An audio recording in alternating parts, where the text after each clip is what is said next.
भगवान का एक भक्त तपस्या किया, भगवान प्रकट हुए, दर्शन दिए तो कहा कि मुझे स्वर्ग और नरक देखना है, मुझे स्वर्ग और नरक देखना है। भगवान की बड़ी तपस्या करी थी। भगवान ने कहा कि ठीक है, अभी व्यवस्था कर देते हैं। तो महाराज स्वर्ग और नरक का दर्शन करने के लिए वह भक्त गया। उसने देखा, पहले वह स्वर्ग में गया, स्वर्ग में भ्रमण करते करते उसने देखा, अब महाराज स्वर्ग में तो भोग विलास सुख ऐश्वर्य,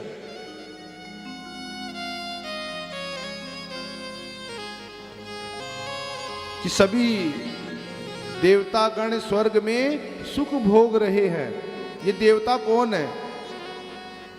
ये देवता हम लोगों में से ही कोई जब पुण्य कर्म करता है तो वो आगे जाकर के स्वर्ग लोक में देवता बनता है। जैसे ये है भूलोक, इसके ऊपर भूवर लोक, भू भुवः स्वः जनः मह तप सत्य। तो जहां हम रह रहे हैं भूमि में, यह भूलोक, इसके ऊपर भूवर लोक, इसके ऊपर स्वर्ग लोक।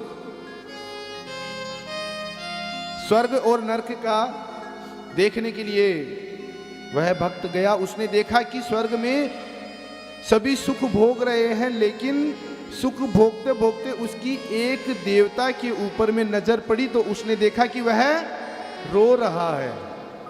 जाकर के पूछा, महाराज क्या बात है, आप इतना रोदन क्यों कर रहे हैं, आप रोते क्यों हैं? क्योंकि आप तो यहां पर ऐश्वर्य भोग विलास, जो भोजन चाहिए सब कुछ आपको प्राप्त हो रहा है, फिर आप रो क्यों रहे हैं? तो उसने कहा कि हमारे कुल में यह जो मैं भोग रहा हूं, यह मेरा पूर्व जन्म का किया हुआ पुण्य है।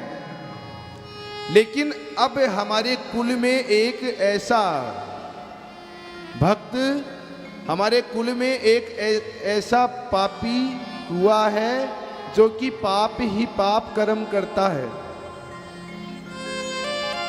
हम उसके पितर हो गए, लेकिन हमारे कुल में अभी एक ऐसा बालक हुआ है जो पाप ही पाप करता है, कोई पुण्य नहीं करता है। उसके पाप का ताप मेरे तक पहुंचेगा और मैं बहुत जल्दी नरक में जाने वाला हूं, इसलिए मैं रो रहा हूं। अब वह बोले कि ठीक है, जैसे प्रभु इच्छा हरि इच्छा। राजा वह भक्त फिर गए नरक में कि चलो स्वर्ग के तो दर्शन हो गए, नरक में गए। नरक में गए तो वहां पर तो किसी को कड़ाही में डाला जा रहा है,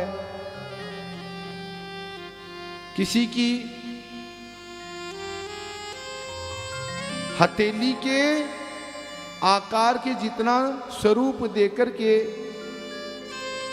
बार बार उसको काटा जाता है, फिर शरीर जुड़ जाता है, कड़ाई में डाला जाता है।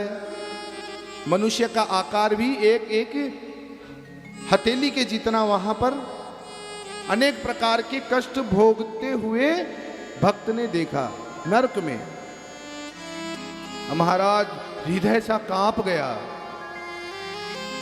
और वहीं पर ध्यान दीजिएगा सभी, वहीं पर थोड़ी आगे जब वह भक्त गया तो उसने कहा, उसने देखा कि एक कष्ट भोगते हुए भी बहुत आनंदित है और हंस रहा है। अब उसने जाकर के पूछा कि भाई क्या बात है, क्यों रो, तुमको तो इतना कष्ट दिया जा रहा है, फिर इतना आनंद में क्यों हो? जानते हैं उस भक्त ने क्या कहा? कहा कि यह जो हमें अभी मिल रहा है, यह हमारा पूर्व जन्म का संचित कर्म है, लेकिन अब हमारे कुल में एक ऐसा बालक हुआ है जो हमारे